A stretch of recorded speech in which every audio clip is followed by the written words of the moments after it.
Derrière moi se trouve le massif du Belvédère en Italie, et c'est le lieu d'un des plus extraordinaires exploits du corps expéditionnaire français pendant la campagne d'Italie de 1944. Petite mise en contexte. Donc cela fait plusieurs mois que les Alliés butent sur la ligne Gustave, qui est une ligne de défense fortifiée qui s'appuie sur le massif de montagnes que nous voyons tout autour ici.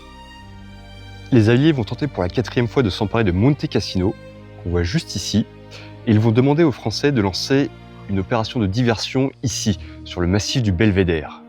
Alors quand vous voyez le terrain, vous vous rendez compte que ça va pas être drôle.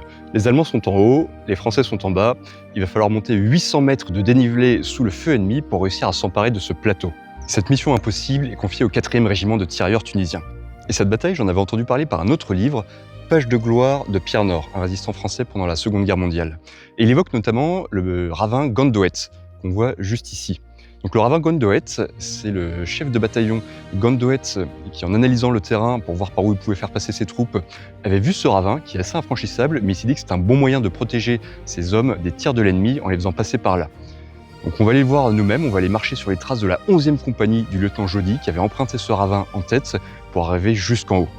Sur un site sur la bataille que j'ai trouvé, ils disent qu'il se faisait en 5 heures à peu près pour des gens assez sportifs et sans trop de matériel, donc on va voir combien de temps je vais mettre de mon côté. Ok, c'est ici que la partie rigolote commence. Effectivement, il y a un principe à la guerre qu'il faut toujours attaquer l'ennemi là où il ne nous attend pas. À la place des Allemands en l'occurrence, là j'aurais vraiment pas attendu que les Français passent par ici. Voilà, le terrain est quand même assez casse-bonbon. Bon, ça doit être le dernier animal du dernier randonneur qui est passé par ici. A few moments later.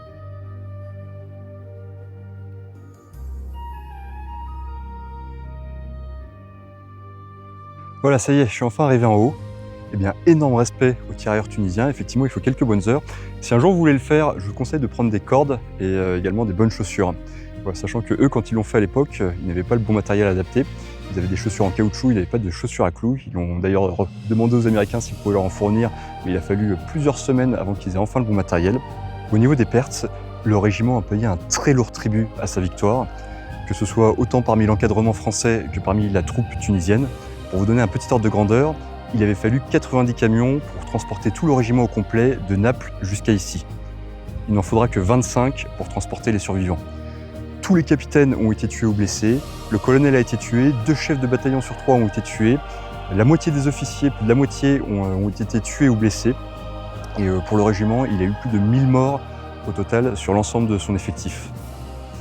Voilà, c'est tout pour aujourd'hui, et si jamais vous passez par ce petit coin d'Italie, n'hésitez pas à aller faire un tour sur le Belvédère.